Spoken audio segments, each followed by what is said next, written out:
दक्षाय ब्रह्मपुत्राय प्रसूतिं भगवान् मनु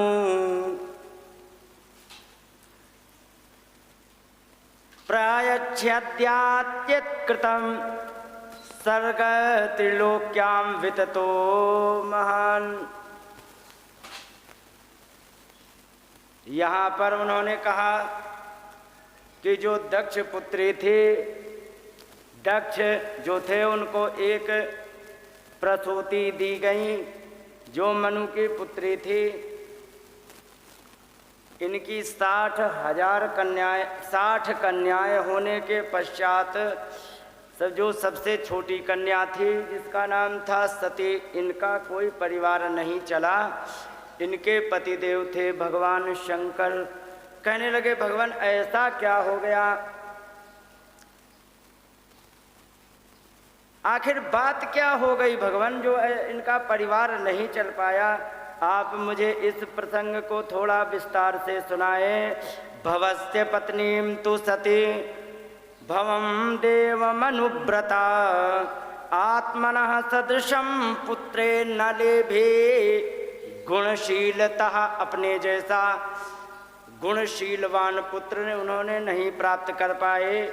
पितर प्रतिरूपे स्वं भवाया नाग से रुषा अप्रौढ़ैवात्मनात्मान अजहाद्योगं संयुता। उन्होंने कहा कि उन्होंने अनजाने में, हालांकि इनको जवानी जैसे ही आई उसी समय इनके ससुर जी ने इनको भला बुरा कह दिया, जिसके कारण सती माता उसको नहीं सह पाई और उन्होंने अपनी देह त्याग कर दी। विदुर जी कहने लगे भगवान भवेशीलवतां श्रेष्ठ दक्षो दुहित्रिवत्सलः। शंकर भगवान तो इतने शीलवान हैं और दक्ष अपनी पुत्रियों से बहुत प्रेम करने वाले हैं। तो ये बताओ भगवान विद्वेषम कस्मात् अकरोत् कस्मात्, उन्होंने विद्वेष फिर क्यों किया।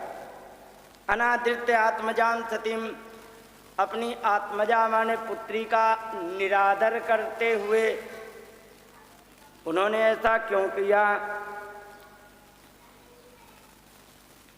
तब यहाँ बताया उन्होंने कि दक्ष को एक बार उपाधि मिल गई प्रजापति की। देवताओं की प्रजातियां होती हैं, जैसे अपने यहाँ चलते हैं प्रधानमंत्री, राष्ट्रपति और इसके बाद जो ब्लॉक प्रमुख, प्रधान, सरपंच जो भी होते हैं, तो ऐसे देवताओं की प्रजातियां होती हैं। बहुत से विभाग देवताओं में भी होते हैं। तो उसमें इनको प्रजापति बना दिया गया। जब प्रजापति बनाया तो इनका स्वागत समारोह रखा गया, सारे देवताओं को आमंत्रित किया गया। शंकर भगवान अपने आप में आनंदित रहने वाले, भगवान में ध्यान लगाने वाले ऐसे शंकर भगवान हैं। तो इनको भी जब वहाँ बुलाया और जैसे ही प्रजापति दक्ष जी निकले तो उनको देख करके सारे देवता खड़े हो गए। जय हो महाराज प्रजापति की जय हो। शंकर भगवान ने ना तो जय बोली और ना ही खड़े भये। क्यों? वे तो बिल्कुल अपने ध्यान में थे, भगवान के चिंतन में लगे थे। माताओं, आप लोगों ने देखा होगा कभी कभी जब जाते हैं हम, तो जाना होता किसी के यहाँ और किसी दूसरी बात में इतना खो जाते हैं कि हम उसके घर को भी क्रॉस करके आगे निकल जाते हैं। हुआ है किसी के साथ, उसके घर को भी पार करके फिर देखते कि हम कहाँ आ गए, जाना कहाँ था उनके यहाँ, तो फिर लौट के जाते। ऐसा हो जाता है ना। तो ये भगवान में इतना ध्यान लगाए थे कि ध्यान लगाने के कारण इन्होंने ये जाना ही नहीं कि ये प्रजापति हमारे ससुर जी आ गए। जब उन्होंने नहीं जाना तो दक्ष तो अभिमान में फूले बैठे थे कि साहब हमें बना दिया गया है प्रजापति, कोई बात नहीं। और अभिमानी आदमी की एक सबसे बड़ी समस्या होती है क्या? वो ये कम देखता है कि किसने मेरा सम्मान किया है, ठीक है, वो ये सबसे ज़्यादा देखता है कि किसने मेरा सम्मान नहीं किया है।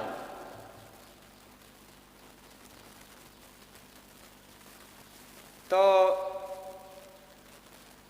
यहाँ शंकर भगवान ऐसे मिल गए जिन्होंने सम्मान नहीं किया था, तो उनको बड़ा भला बुरा कहा। कहने लगे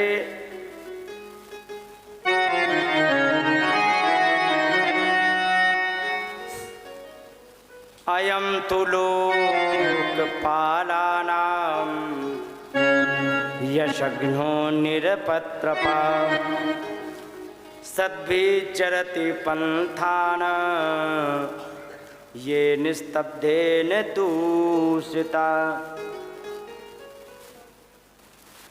इसने देखो, ये लोकपाल इसको कहते हैं, लेकिन इसने अपने आचरण से सारे लोकपालों के यश को मिट्टी में मिला दिया। यशघ्नो निरपत्रपा, बड़ा निर्लज्ज है, यश का नाश करने वाला है। इसने साधुओं के आचरण को दूषित किया है। हम जैसे ही आए ये बड़े बूढ़ों का सम्मान करना भूल चुका है। और जब इस प्रकार से उन्होंने कहा एष में शिष्यताम प्राप्तो ये में दुहित्रिरग्रहीत, ये तो एक तो मेरा दामाद है और इसने हमारी पुत्री को अग्रहीत स्वीकार किया है।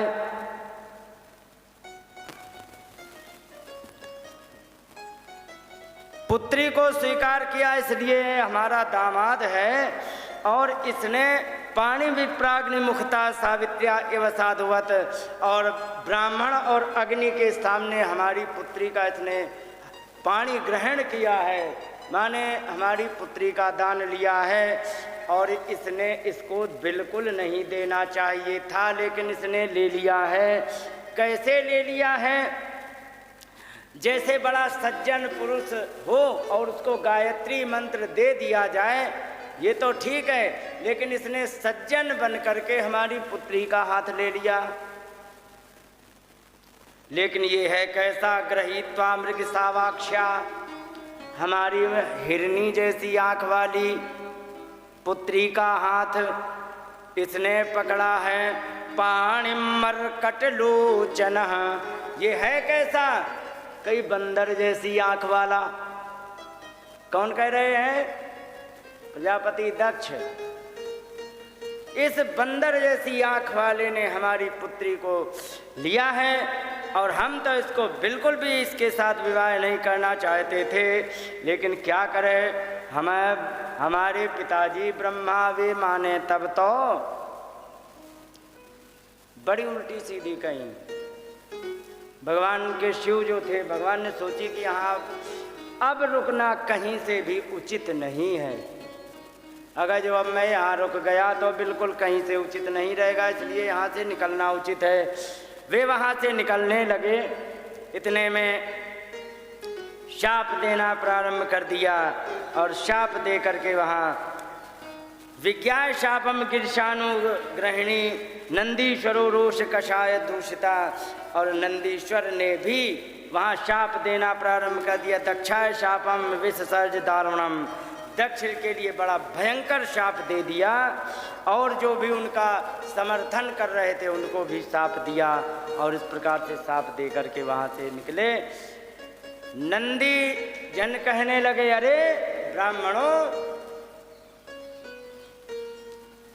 यहाँ पर भगवान शिव का अपमान हो रहा है और तुम स्वाहा स्वाहा दक्षिणा के लालच में बैठे हो। इसलिए सर्वभक्षा द्विजावृत्यै धृत विद्या तपो व्रतः। जितने ब्राह्मण हैं सब सर्वभक्षी बन जाएंगे। ये सब जबकि विद्या धारण होगी, तप किए होंगे, व्रत भी किए होंगे, लेकिन ये सर्वभक्षा द्विजावृत्यै, सारे ब्राह्मण सब कुछ खाने वाले हो जाएंगे। और वित्त देहेन्द्रिया रामा याचिका विचरंती है। किसके लिए? धन के लिए, देह की इंद्रियों के लिए, देह को और इंद्रियों को आराम पाने के लिए, और इनके लिए ये विचरंती भटकेंगे। याचिका की है, इस संसार में भिखारी बने घूमेंगे। उन्होंने जब इस प्रकार से कहा, डिब्बा रखा बड़ा भूखा ले आया,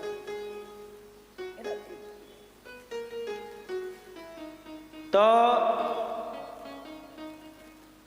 ये रखा है,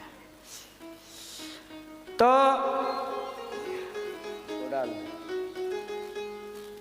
डाल रहा। इस प्रकार से उन्होंने जब कहा, और यहाँ पर फिर शंकर भगवान को भी शाप दिया गया, जाओ जितने शंकर जी के अनुयायी होंगे सब के सब ढोंगी पाखंडी बुरे वेशधारी होंगे। भव व्रत धरा ये चा तान समुत्थान पाखंडिन ते भवन्तु। सच्छात्र परिपंथिनः, और अच्छे शास्त्र का अनुचरण न करने वाले, बुरे वेश धारण करने वाले, नष्ट शौचा मूढ़ धियो, उनका आचार विचार नष्ट हो जाएगा, मूर्ख बुद्धि हो जाएंगे। जटा भस्म स्थिधानिना, वे जटाएं धारण करके भस्म माने राख लगाएंगे, अस्थि माने हड्डियां लटकाएंगे। ऐसे देखे हैं महात्मा तुमने जो हड्डियां लटकाए हों? नहीं देखे? आप तो बोलती ही नहीं हो कुछ। हाँ हूँ, हाँ कुछ तो बताओ। एक बात बताएं माता, सुनो, हमारे कथा कहने की थोड़ी समस्या ये है कि हम मेमोरी कार्ड लगा के प्ले नहीं होते हैं। कुछ कथा हम सुनाएंगे, कुछ हम तुमसे सुनेंगे, ठीक है? आधी कथा तुम्हें कहनी, आधी हमें कहनी है, ठीक है? हम जो पूछते जाओ उसका भी जवाब देते जाओ, पता तो लगे कि हाँ तुम जग रही हो, नहीं तो घूंघट मार के सो रही हो, हमें क्या पता, ठीक है? जो पूछे उसका जवाब भी देना है, ठीक है? हाँ, पत्थर की मूर्ति बन करके यहाँ नहीं बैठना है। तो ऐसे महात्मा होते हैं जो कि हड्डियां लटकाते हैं, भस्म लगाते हैं, ऐसे होते हैं महात्मा। तो ये सब शाप दिया गया, और शाप दे करके वहाँ पर शंकर भगवान ने नंदी को पकड़ा, निकल गए। ज़्यादा देर रहेंगे बवाल बढ़ेगा, बढ़ेगा कि नहीं? वहाँ से तुरंत निकल लिए। और जब यहाँ पर शाप दिया गया, शाप दे करके वहाँ पर कुछ महात्मा ऐसे थे जो मजे लेने लग गए।